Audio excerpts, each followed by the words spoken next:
الحمدللہ رب العالمین، الصلاۃ والسلام علی رسولہ الامین وآلہ واصحابہ اجمعین والعاقبۃ للمتقین۔ بزرگان محترم، عزیز نوجوانوں، بچوں، السلام علیکم ورحمۃ اللہ وبرکاتہ۔ قال اللہ عز وجل فی القرآن المجید والفرقان الحمید فی سورۃ البقرہ، اعوذ باللہ من الشیطان الرجیم، بسم اللہ الرحمن الرحیم۔ ان الذين آمنوا وعملوا الصالحات وقاموا الصلاة وآتوا الزكاة لهم اجرهم عند ربهم ولا خوف عليهم ولا هم يحزنون، كما قال الله تعالى في سورة الحج، الذين إن مكناهم في الأرض أقاموا الصلاة وآتوا الزكاة، صدق الله مولانا العظیم۔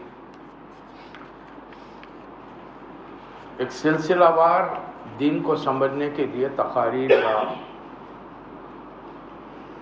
مختلف موضوعات کے تحت آپ کے سامنے گفتگو رکھی جا رہی ہے۔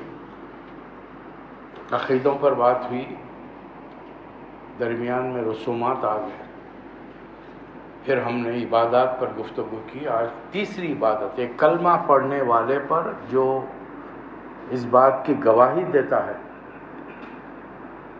کہ اس دنیا کا خالق و مالک اللہ ہے، اس کے سوا کوئی معبود، کوئی لائق پرستش نہیں اور لائق عبادت نہیں، اور محمد صلی اللہ علیہ وسلم اللہ کے بندے، نبی اور آخری نبی ہیں۔ جب وہ یہ گواہی دے دے تو اس پر 4 عبادتیں فرض ہوتی ہیں۔ پہلے نمبر پر نماز ہے، دوسرے پر روزہ ہے، تیسرے نمبر پر زکوٰۃ ہے۔ حالانکہ قرآن مجید میں جیسے ہی نماز کا ذکر آیا ویسے ہی زکوٰۃ کا ذکر آیا، تو لوگوں کو یہ غلط فہمی ہو سکتی ہے کہ دوسرے نمبر پر زکوٰۃ کا حکم آ گیا۔ تیسرے نمبر پر زکوٰۃ، چوتھے نمبر پر حج ہے۔ یہ آخری 2 چیزیں ان پر ہیں جو صاحب استطاعت ہیں، سب پر نہیں۔ دوسری چیز بھی کسی حد تک مشروط ہے، کنڈیشنل ہے۔ اگر کوئی شخص بیمار ہے، سفر کر رہا ہے، روزے نہ رکھے، بعد کے ایام میں ان روزوں کو پورا کرے۔ نماز کسی صورت معاف نہیں، تا وقت ہے کہ آدمی بے ہوش نہ ہو، انتہائی گہری نیند میں نہ ہو، یا عقلی طور پر معاف ہو چکا ہو، پاگل ہو چکا ہو، نماز صرف انہی کے لیے معاف ہے۔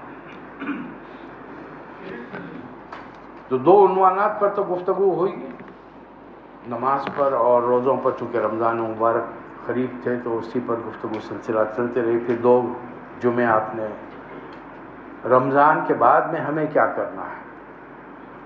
اب اگر یہاں سال ہر سال سے آنے والے بھی اگر یہی سمجھ کے آتے ہیں کہ نشستن گفتن برخاستن، کہ ہم نے کچھ اچھی باتیں سن لی، الحمدللہ ثواب مل گیا، اللہ اللہ خیر چل، تو پھر یاد رکھیے جو کچھ ہو رہا ہے وہ تو کچھ نہیں اور اس سے بڑھ کر ہو، اس کے لیے ذہنی طور پر تیار ہے۔ اب اسلام کا تیسرا رکن زکوٰۃ، ویسے ترتیب کے رسول اللہ صلی اللہ علیہ وسلم کی حدیث کے ترتیب کے اعتبار سے چوتھا رکن کہ بنی الاسلام علی 5، پہلے تو کلمے کی گواہی دینا ہے، پھر عبادات 4 ہیں۔ تو کلمہ پڑھنے والا ہی نماز پڑھے گا، روزہ رکھے گا، زکوٰۃ دے گا، حج کرے گا۔ جو کلمہ نہیں پڑھے گا اس کو یہ سب تمام کام کرنے کی ضرورت اور حاجت ہی نہیں ہے۔ نماز نبی کریم صلی اللہ علیہ وسلم پر دوسری صبح فرض ہو گئی، ایک اعتبار سے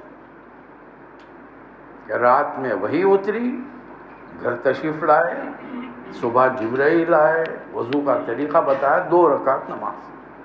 اوقات نہیں تھی، ٹائمنگ نہیں تھی، کتنی مقدار میں پڑھنا تھا، کتنے نمبرنگ میں پڑھنا تھا، وہ بھی کوئی شرط نہیں، جب فرصت مل جائے 2 رکعت پڑھ لی۔ یہ پہلا حکم تھا۔ 5 وقت کی فرضیت کا جو حکم آیا وہ نبوت کے 12ویں سال 12th ایئر، جب اللہ تعالیٰ نے نبی کریم صلی اللہ علیہ وسلم کو عرش پر طلب فرمایا اور وہاں پر 5 وقت کی نمازوں کا تحفہ دیا گیا، حالانکہ وہ تھی 50۔ آج بھی اگر میں اس انداز میں ذکر کروں تو تھر تھر ہی چھٹ جائے گی، یہاں 5 کے لالے پڑے ہوئے ہیں، 50 کدھر پڑے ہیں؟ وہ تو بیچارے اللہ رحم فرمائے جلیل القدر پیغمبروں میں سے ہیں، چونکہ ان کو اپنی امت کا تجربہ تھا۔ حضرت موسیٰ علیہ السلام کو انہوں نے آؤٹ آف دا وے جا کر سمجھیے کہ رسول اللہ صلی اللہ علیہ وسلم کو روکا، پوچھا کیا ملا، پھر مشورہ دیا۔ تو بسا اوقات مشورے دینے پڑتے ہیں، اور اچھے مشورے ہوں تو قبول بھی کیے جائیں۔ اب بتائیے، باوجود یہ کہ حضرت موسیٰ علیہ السلام نبی کریم صلی اللہ علیہ وسلم کے مقتدی ہیں، معراج میں جو رسول اللہ صلی اللہ علیہ وسلم نے نماز پڑھائی وہ رسول نے بحیثیت امام کے پڑھائی، تو بقایا 1,00,000 کم 24 سال پیغمبر کیا ہو گئے؟ مقتدی ہوئے نا۔ لیکن مقتدی امام کو مشورہ دے رہا ہے، اور آج بھی مقتدی امام کو لقمہ دے سکتا ہے۔ انہوں نے مشورہ دیا، نبی کریم صلی اللہ علیہ وسلم نے ایسا نہیں کہ سرسری طور پر اسے سن لیا اور نظر انداز کر دیا، آپ نے عمل کیا، کئی بار اللہ سے درخواست کی، اور آخر میں پھر جواب آیا تو اتنا۔ موسیٰ علیہ السلام کو شک تھا کہ امت یہ امت محمد صلی اللہ علیہ وسلم کی امت 5 وقت کی بھی نہیں پڑے گی، 5 وقت کے بھی نہیں پڑے، اور کم کراؤ۔ پتہ نہیں، مجھے تعجب ہوتا ہوں ان کو کیسا معلوم ہوا کہ ہم لوگ فجر میں نہیں اٹھیں گے، ہم لوگ عشاء کے وقت نہیں جائیں گے، یا عصر میں نہیں جا سکیں گے، اور جمعہ کے دن عصر ہی قضا ہوتی ہے، جمعہ کے دن عصر ہی قضا ہوتی ہے۔ پتہ نہیں، وہ شاید وہ پیغمبری وجدان تھا، ان کا ویژن تھا، انہیں اس کے تحت اندازہ لگا کہ میری امت بڑے خد و قامت کے، جسامت کے، ہٹے کٹے، آپ کی امت بڑے دبلے پتے نہیں فنا تمام ہوں گے۔ انہوں نے مشورہ دے دیا نبی کریم صلی اللہ علیہ وسلم۔ اب 5 میں بھی کم کرا تو رسول اللہ صلی اللہ علیہ وسلم نے کہا کہ نہیں، مجھے اب شرم آ گئی۔ اوپر سے آواز آئی، گو کہ آپ کی نماز امت 5 وقت کی پڑھے گی، لیکن ثواب 50 کا ملے گا، اور ہر نماز باجماعت پڑھے گی ملٹیپلائڈ بائی 27۔ اللہ کتنا ہم پر مہربان ہے، نبی کریم صلی اللہ علیہ وسلم کی امتیوں پر مہربان ہے، وہ دینے تیار ہیں۔ ہم تو مائل بکرم ہیں، کوئی سائل ہی نہیں، ہم دینا چاہتے ہیں لیکن کوئی مانگنے والا ہے ہی نہیں، راہ دکھلائیں کسے، رہ رہے منزل کے لیے۔ 12ویں سال نماز فرض ہوئی، مکے میں نماز قائم نہیں ہو سکی، مدینہ جانا پڑا، مسجد نبوی کی تعمیر ہوئی، اذان بتائی گئی، اس کے بعد میں 5 وقت نماز، اور یہ دوسرے سال ہو گیا واقعہ، یعنی نبوت کے 15ویں سال 15th ایئر 13 ایئر مکے میں تبلیغ ہوئی، مدینہ گئے، 2 سال ہوئے، جنگ بدر کے لگ بھگ قریب یہ عبادت اب مکمل طور پریکٹیکلی وجود میں آ گئی۔ اب رہا تیسرا نمبر، میں نے کیوں کہا کہ زکوٰۃ کا نمبر، اس لیے کہ زکوٰۃ تقریباً 7 اور 8 ہجری کے قریب اس کا نظام قائم ہوا ہے۔ زکوٰۃ کا ذکر تو قرآن مجید میں بہت سارے سوروں میں ملے گا، لیکن اس کا مطلب یہ نہیں ہے کہ وہ زکوٰۃ کا نظام قائم ہو گیا۔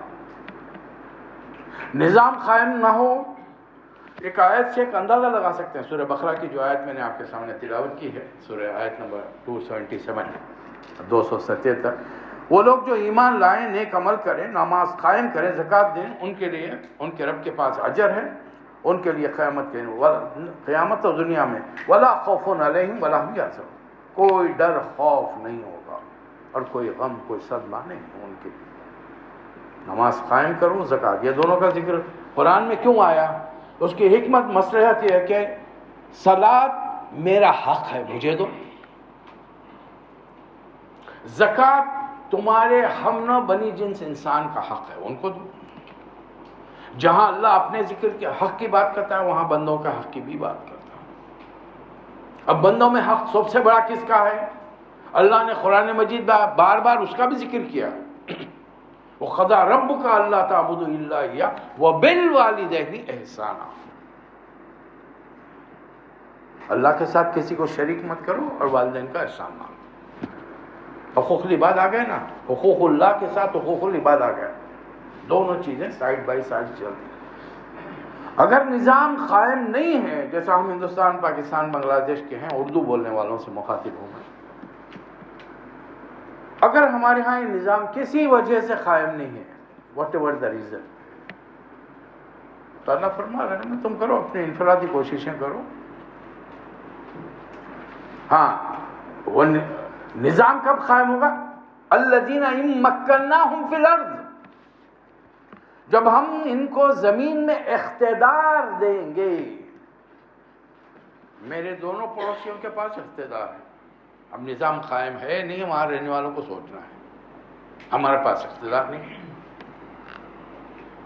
تو ہم ہاتھ پہ ہاتھ دھرے بیٹھ گئے. ہم کو کچھ نہیں کرنا چاہیے. اللہ خیر سنا. اگر مال اللہ نے مجھے دیا ہے، میں چودھری بن کے بیٹھ جاؤں، میاں صاحب بن کے بیٹھ جاؤں. اب وہ مدرسے والے وہ آ کے مجھے فرشی سلام کرتے ہیں، السلام علیکم، السلام، جھک جھک کے ساتھ سلام کرتے ہیں. ہاں، میری بہت عزت کرتے ہیں. وہ مدرسے کو دینا چاہیے. اب ایک سنجیدہ بردبار وہ مدرسے کا ذمہ دار آ گیا، سلام، اسلامی طریقے سے سلام کیا، السلام علیکم. وہ گردن خم نہیں کی، جھکا نہیں، اکڑو ہے. اس کو کیا دیتے مدرسے کے؟ کسی اور ضمن میں، کسی اور مد میں. یعنی اب زکوٰۃ میری مرضی پر رہ گئی ہے، اللہ کے حکم کے مطابق نہیں دے رہا ہوں.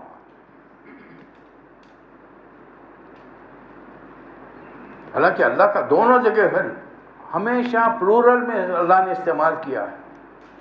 ان الذین آمنوا وعملوا الصالحات.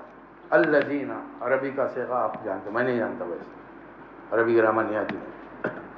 واجرہم عند ربہم، اجرہم یہ بھی جمع کے صیغے. اتنی معلومات ہے. تم نظام قائم کرو، وہ انتظار مت کرو کہ جب تمہیں زمین میں اقتدار ملے گا. چلیے اگر دونوں پڑوس میں بھی اگر وہ نظام قائم نہیں ہے، اس میں بھی کچھ دھندالیاں ہو رہی ہیں وغیرہ وغیرہ، جو بھی جس طریقے سے غیر ضروری طور پر جو احکامات ہوتے ہیں، جو ریسٹرکشنز ہوتے ہیں، اس کی وجہ سے آدمی چوڑ دھندے کرتا ہے. آپ کا پیسہ بینک میں ہے، خود بخود کٹ جائے گا. Who are you? آپ ذمہ دار ہیں، ملک چلانے کے ذمہ دار ہیں. زکوٰۃ اپنی مرضی سے لینے کی ذمہ دار نہیں ہیں آپ. کہ تمہارا کیش اتنا ہے، میں کھٹ 2.5%. اب اس کا نتیجہ کیا ہوگا؟ 11 مہینے میرے نام پر، 12ویں مہینے بیگم کے نام پر. اب یہ سال میں 2 بار یہ ٹرانزیکشن کا کھیل چل رہا ہے. اب زکوٰۃ کہاں سے ملے گی ہمیں؟ زکوٰۃ بنے گی کیسے؟ جمع کون کرے گا اس کو؟ جمع کرنے والے بھی دیانتداری چاہیے بھائی. اسی لیے اللہ فرما رہا ان دیانتداروں کو جنہیں میں زمین میں اقتدار دوں. الذین ان مکناہم فی الارض، زمین میں بھرپور اقتدار ہوگا. یعنی کہ پارٹی بندی کے لیے مجھے خود توڑنا پڑے گا، کچھ جوڑنا پڑے گا، کچھ رشوتیں دینی پڑے گی، نہیں. تو اللہ سے ڈرنے والے ہوں گے اپنی عام زندگیوں میں. پھر جب اقتدار ہاتھ میں آئے گا تو وہ اللہ کے نظام کو قائم کریں گے. اس لیے کہ 2 نظام پیرلل ہیں، ریل کی پٹریوں کی طرح. ایک اسلامی نظام، زکوٰۃ کا نظام. ایک غیر اسلامی نظام، سود کا نظام. جس دن مسلمان ملکوں میں زکوٰۃ کا نظام قائم ہوگا، سود کا نظام اپنی موت مر جائے. آپ کو تگ و دو محنت کرنے کی ضرورت نہیں. فحش و منکر کو روکنے کے لیے صرف نمازیں لاؤبالی طریقے سے، جہالت سے پڑھنے کی ضرورت نہیں ہے. سمجھ کے شعور کے ساتھ نماز پڑھیے، خود بخود برائیاں دور ہو جائیں گی. اس لیے کہ نماز کا کام کیا ہے؟ الصلاۃ تنہا منکر الفحشاء والمنکر. نماز روکتی ہے فحش و منکر سے، نماز روکتی ہے. اسی طریقے سے زکوٰۃ کا نظام جب قائم ہوگا، سود کا نظام اپنی موت مر جائے گا. زکوٰۃ دینے والے کو نہ دنیا میں کوئی خوف ہے نہ غم ہے. ایسی بے شمار مثالیں، قصے آپ سن چکے ہیں کہ جو زکوٰۃ دیتا ہے اس کے علاقے میں آگ لگ گئی لیکن اس کا سامان محفوظ ہے، گھر محفوظ ہے، اس کا باغ محفوظ ہے. بلکہ میں پڑھ رہا تھا تو سیریا کا، شام کا ایک ذکر تھا، پرانے زمانے کی، یعنی تقریباً 1000 سال پہلے کی بات ہے. بستی میں ٹڈی دل آ گئے، انہوں نے پورے ہری چیزوں کو چاٹ لیا. ایک آدمی کا باپ کھڑا ہوا ہے، ایک پتا اس کا ادھر سے ادھر نہیں ہوا. پڑوسیوں نے جا کر شکایت کی دی حکومت وقت سے کہ اس کے بعد دوا تھی، پیسٹی سائڈ تھا، لیکن اس نے ہم کو نہیں دیا، خود اپنا اہتمام کر لے کے بچانا. اب حکومت کیسوں کی ہوگی؟ ہمارے جیسی ہوں گی. دیکھیے رسول اللہ علیہ وسلم کی کوئی بات مصلحت سے، حکمت سے خالی نہیں. کیا فرمایا نبی کریم صلی اللہ علیہ وسلم نے؟ کما تکونون کذالک یعمر علیکم، تم جیسے ہوگے اللہ ویسے حکمرانوں کو تم پر مسلط کرے گا. ایک بات یاد رکھ لیجئے، جب یہ جملے کہے جاتے ہیں تو اس کا مطلب یہ نہیں کہ 100% لوگ خراب ہیں یا 100% نیک ہو گئے. جس دن اس زمین پر 100% نیک ہو گئے اللہ ان کو ہٹا لے گا، دوسروں کو لائے گا جو گناہ کریں گے پھر توبہ کریں گے. اللہ توبہ سے خوش ہوتا ہے. وَأَنَا التَّوَّابُ الرَّحِيمُ، میں بڑی توبہ قبول کرنے والا ہوں.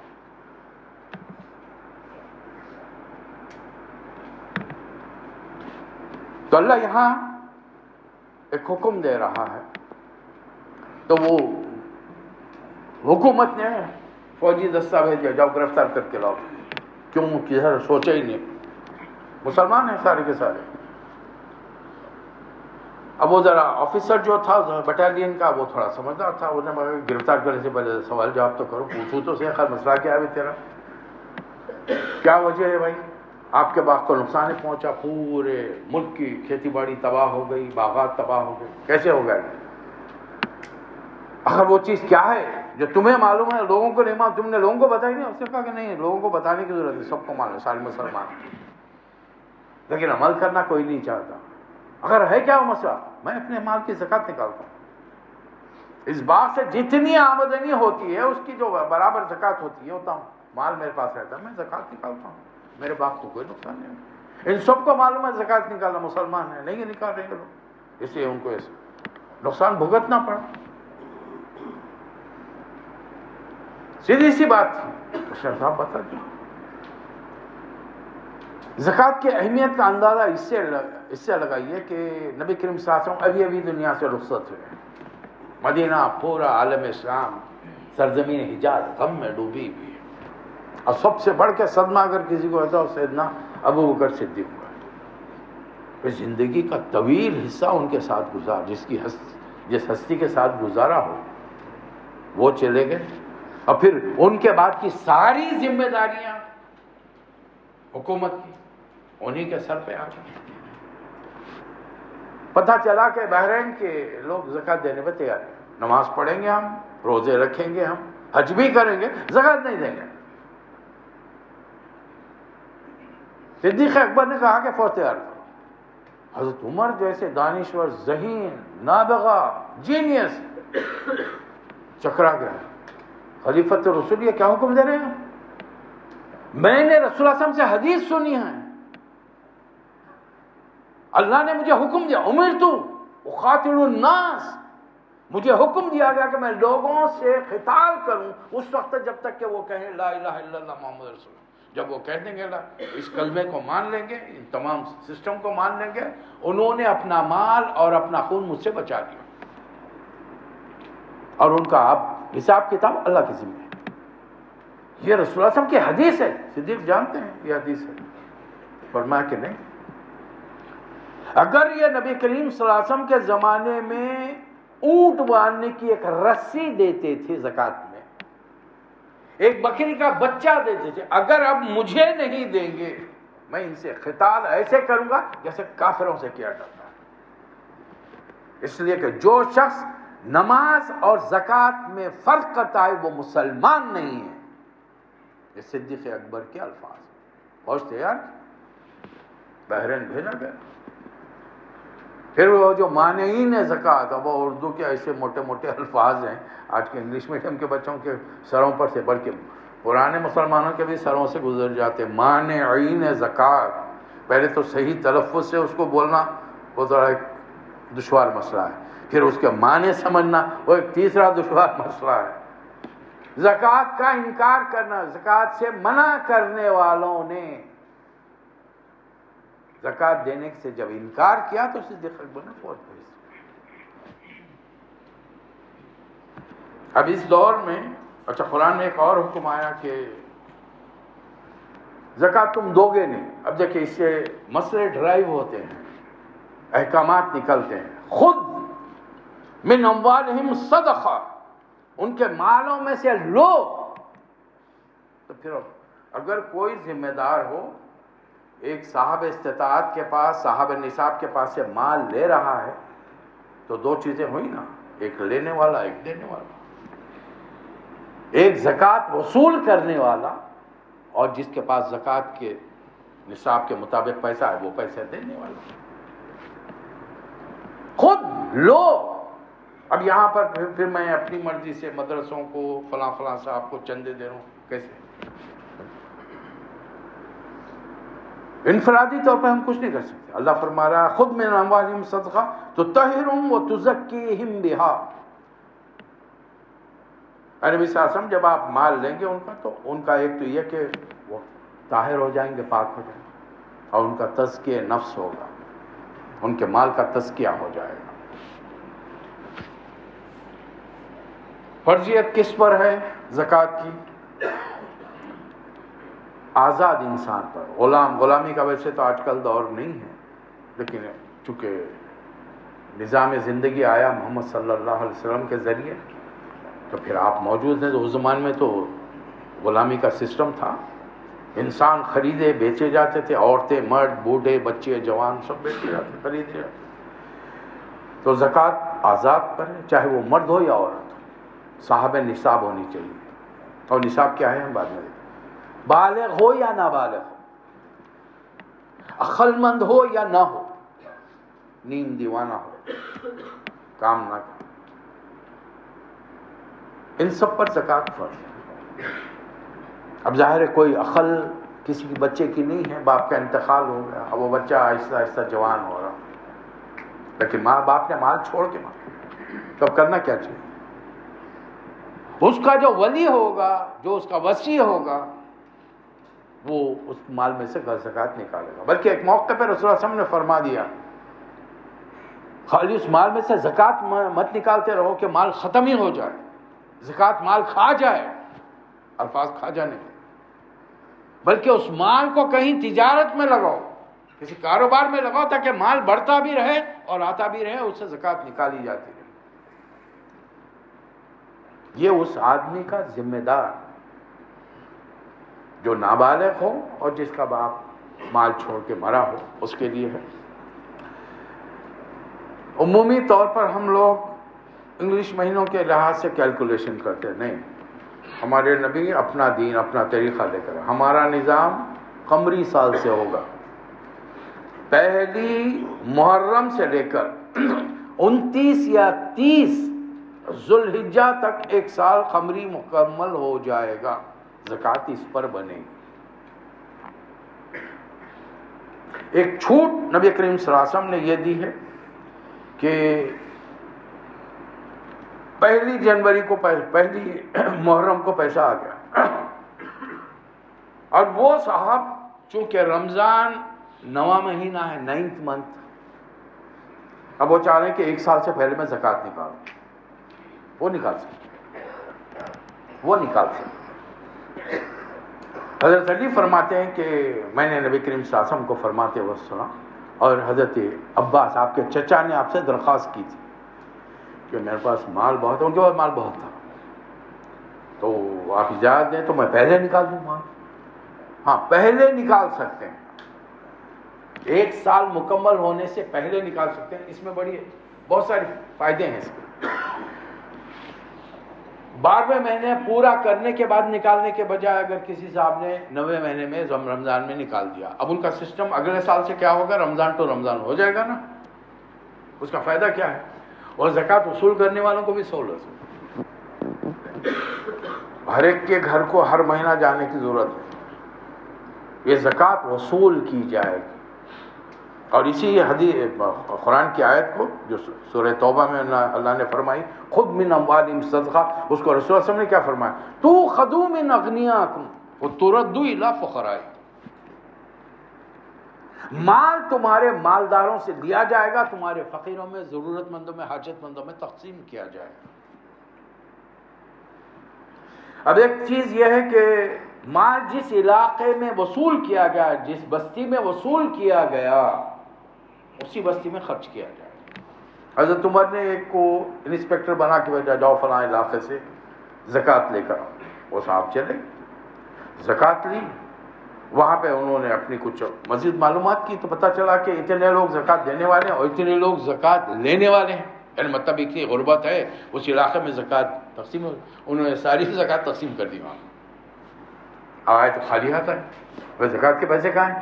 کہا کہ ہم کو رسول اللہ صلی اللہ علیہ وسلم نے حکم دیا کہ جس علاقے کی زکوٰۃ وہیں تقسیم کی جائے، ہمارے دل راضی نہیں ہو گیا، اس علاقے میں میرا چاچا ماما پھپھا کچھ بھی نہیں ہے، میں دوسروں کو دے دوں اپنا مال، اتنی محنت سے میں نے کمایا ہے، زکوٰۃ اللہ میرے ہاتھ سے دلا رہا ہے۔ بھئی دوسرے میرے رشتہ دار دوسرے محلوں میں رہے تھے تو وہاں بھی اگر یہ نظام قائم ہو جائے گا تو ان کو زکوٰۃ ادھر سے ملے گی نا، مسئلہ کیا ہے؟ وہ سسٹم تو میں قائم کرنے کی کوشش کروں۔ اب یہ چیز الذین ان مکناہم فی الارض، ہم 22-25 کروڑ کے قریب ہو گئے ہیں ہمارے ملک، اور یہ نظام نہیں ہے، کیا کرنا ہے؟ بیٹھے رہنا، ہاتھ پہ ہاتھ دھرے، کچھ تو کر سکتے ہیں نا، کیا کریں؟ محلے کی لیول پر قائم کریں۔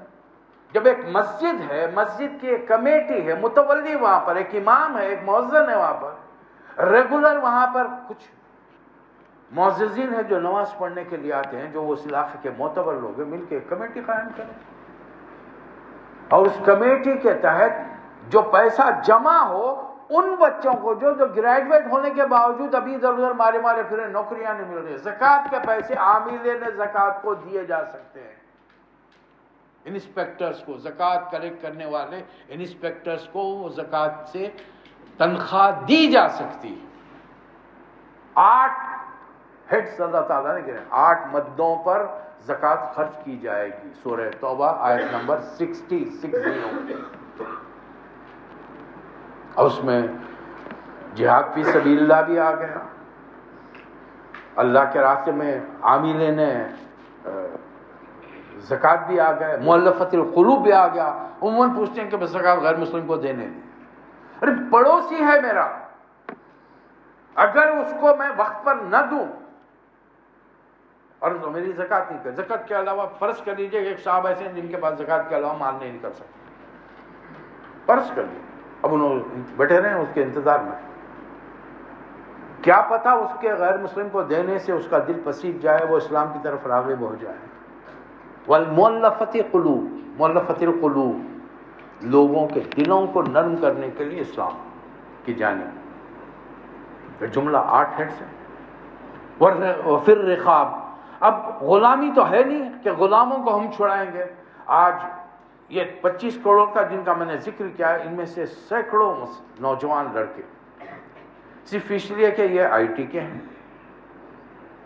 یہ سائنس سے دلچسپی رکھتے ہیں، بہت ذہین ہیں، ٹاپرز ہیں اپنی جگہ پہ، ان کو ڈالو اندر، معمولی سا فساد ہو وہ بیچارے اندر ہیں، سال ہر سال سے اندر ہیں۔ اور کچھ ہمارے جذباتی مقررین ایسے ہیں جو دین کے نام پر ان نوجوانوں کو ایسے ورغلاتے اور بھٹکاتے ہیں کہ وہ جوش میں آ کر ہر کام کرنے تیار ہو جاتے ہیں، چاہے اسلام نے اس کی اجازت دی ہو یا نہ دی۔ یہ ہو چکے ہیں، ایسے نوجوانوں سے میں پریکٹیکلی مل چکا ہوں، بلکہ وہ مجھے جوش دلا رہے تھے کہ آپ آ جائیے، چل 1 منٹ پہلے یہ بتاؤ کہ تمہارا جوش جذبہ جہاد بہت آگے پہنچا ہوا ہے، تم کسی وقت بھی اسلام کے لیے سر کٹا سکتے ہو، گولی کھا سکتے ہو، وجر باجماعت ہوتی ہے شرما، ارے جو فجر وقت پہ اٹھ کے نہیں پڑھ سکا، انہیں دشمن کو کیا میسج دے رہا ہے؟ بھائی دیکھو پلیز میرے پہ حملہ کرنا تو 9-10 بجے کے بعد میں کرنا، پہلے نہیں، میں نے اتنی جلدی نہیں اٹھ سکتا، میں 9 کے بعد اٹھ کے پھر آپ سے مقابلے کے لیے آؤں گا۔ جو فجر کو نہیں اٹھ سکتا وہ کیا مقابلہ کرے گا دشمن سے؟ آپ کے گھر کی خواتین پردہ کرتی ہیں نہیں، وہ دیکھیں وہ ایسا ہے معاملہ، بھائی گھر کے قوام نہیں ہیں، اللہ نے تو قرآن میں فرمایا الرجال قوامون علی النساء۔ تم اپنے گھر کی عورتوں کو کنٹرول میں نہیں کر سکے، تم عالم اسلام پر دنیا میں اس کا غلبہ چاہ رہے ہو، کیسے چاہ رہے ہو؟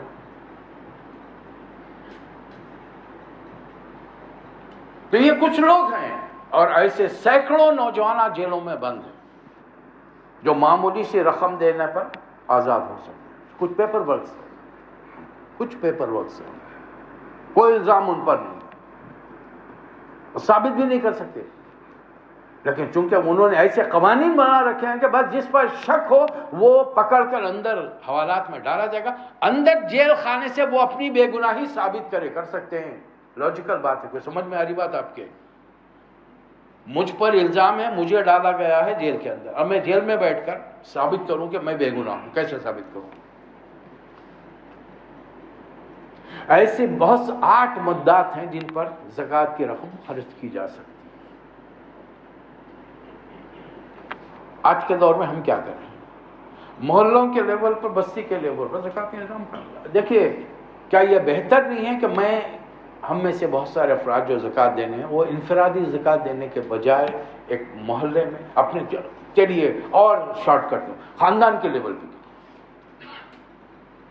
معلوم کیجیے، خاندان میں اکیلا مالدار ہوں یا کچھ اور میرے کزنس، نانا، دادا، پھوپھا، چاچا ہیں، اب کہ چھٹی جائیں تو ان کے ساتھ ایک سیٹنگ کیجیے، کھانے کی دعوت دیجیے، یہ ہمارے نبی کی سنت ہے۔ اسلام کی دعوت دینے کے لیے کھانے کی دعوت بھی دو، مشرکوں کو دیے، ہم تو مسلمان اپنے رشتہ داروں کو دے رہے ہیں۔ حضرت علی نے کھانے کا 1 نہیں 2 مرتبہ بندوبست کیا ہے، کس کے لیے کیا؟ ابھی خاندان میں سے کوئی مسلمان نہیں ہوا الا ماشاءاللہ 1-2 افراد، 5-6 چاچا، 3-4 پھوپھیاں، ابھی کوئی 1-2 ایمان لائے۔ حضرت عباس ایمان نہیں لائے تھے جب کھانے کا بندوبست ہوا، حضرت حمزہ ایمان نہیں لائے تھے۔ کھانے کا بندوبست کرو، کھلاؤ، اس بار جائیے دعوت کیجیے، اور ان کو بولیے کہ ایک کام کرتے ہیں، ہمارے 2 خاندان کے بے روزگار نوجوانوں کو ہم اس کام کے لیے اپوائنٹ کرتے ہیں، امانت داری، دیانت داری شرط ہے، وہ خاندان میں پھرے گھومے، 2 رجسٹر بنائے، ایک وہ جو زکوٰۃ دے سکتے ہیں اور وہ جو زکوٰۃ لیتے ہیں، ان کی مالی حالت کس درجے پر ہے؟ ورنہ آج کل ہم مسلمانوں میں بھی عجیب و غریب چیز ہے، مال مفت دلے بے رحم، تو آنے دو نا یار۔ اب رمضان میں بہت سارے آرگنائزیشن تھی یہاں پر کچھ مدد کرنے کا پروگرام بنایا، اب وہ ایک ہی نام کئی آرگنائزیشن میں لکھا ہوا ہے، ادھر سے آ رہا ادھر سے آ رہا، رکھنے والے پریشان ہیں، کہاں رکھنا؟ خرچ کرنا تو بڑی دور کی بات ہے، گھر میں رکھنے کے لیے جگہ نہیں ہے، لیکن یہاں سے بھی آن دو، آ رہا تو مال مفت دل بے رحم، آ رہا تو آنے دو نا، مسئلہ کیا ہے؟ یہ نوجوان گھوم پھر کر یہ 2 رجسٹر بنائیں اور ایمانداری، امانت داری کے ساتھ وہ لوگ جو زکوٰۃ دے سکتے ہیں، بتائیں میری یہ آمدنی ہے اتنی، ہم آمدنی بیگم آج کل کی آمدنی کتنے ہیں جب ان کی بیگمات کو معلوم ہے میری تنخواہ اتنی ہے، نہیں ادھر ادھر نہیں رہتی، ایسے باتوں کو میری آنکھوں میں آنکھیں ڈال کے دیکھنا ہے۔ وہ تو غریب کو پتا بھی نہیں، جب ہمارے زمانے میں پھر بھی تھا، آفر لیٹر آیا تو جا کے ابا کو بتاتے، امی کو بتاتے، بیگم کو بتاتے، یہ میرا آفر لیٹر۔ اب کہاں سے تنخواہ آ رہی، کدھر جا رہی ہے اللہ کو جانے، کیوں ATM کے ذریعے چل رہا، بیگم کو بھی اس کا نمبر نہیں معلوم، کوڈ ورڈ نہیں معلوم۔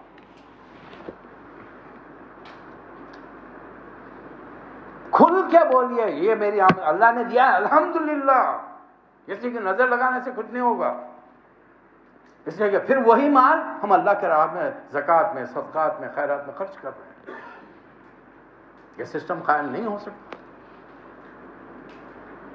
کچھ یار لوگوں نے ہمت کی، سید آباد کے علاقے میں، حیدرآباد میرے شہر میں 2002 میں 2000 میں نے تقریریں کی تھی، انہوں نے نظام سیٹ کر دیا وہاں پر، 2 سال تک اچھا چلتا رہا، پھر شیطان ہے، وہ نہیں کہی کیوں نہ، میرا بیٹا بھی بے روزگار ہے، اس کو نوکری نہیں دے رہے، آپ اس کو دے رہے ہیں، میرے چچا کا بیٹا ہے، میرے ماموں کا بیٹا ہے۔ ارے یار، بستی میں بستی کے لوگوں نے کیا ہے، خاندان کے لوگوں نے نہیں کیا ہے۔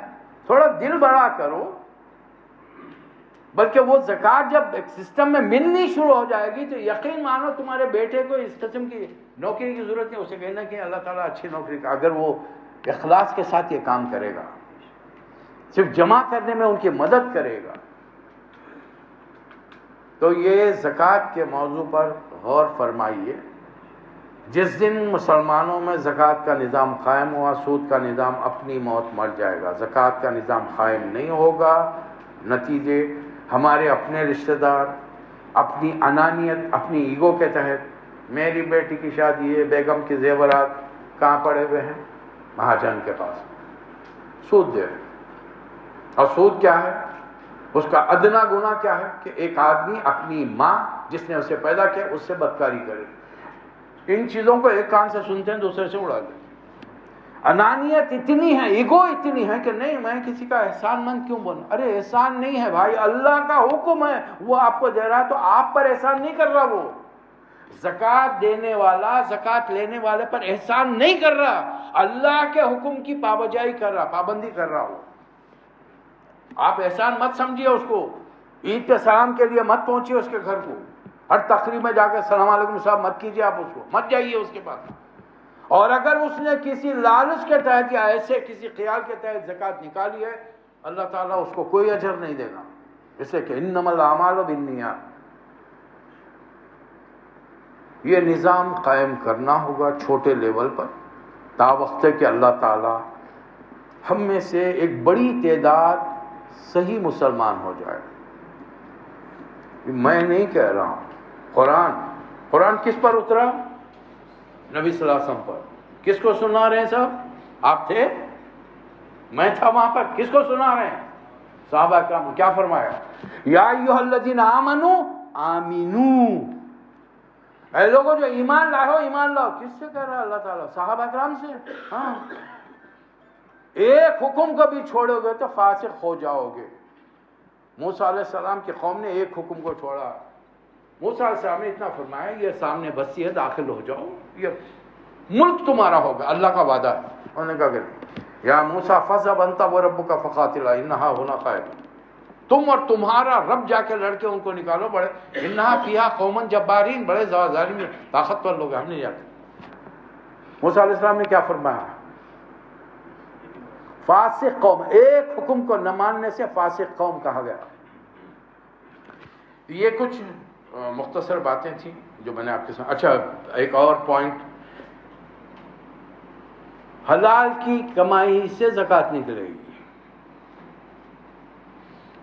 کسی اور ہینکی پینکی بزنس سے نہیں نکلے گی۔ عموماً ایسے اسمگلنگ وغیرہ، بڑے دھنا سیٹ ہیں، اور ایسے لوگ زکوٰۃ کا نظام کے لیے زکوٰۃ نہیں نکالتے۔ ایسے لوگ، بابا صاحب کا عرس ہے تو رات بھر قوالی کرائیں گے، کھانا کھلائیں گے، آپ پورے محلے والوں کو کھانا کھلائیں گے، وہ لوگ زکوٰۃ نہیں نکالیں گے۔ یاد رکھیں، یہ بھی ایک مومن کا اور ایک فاسق کا فرق ہے۔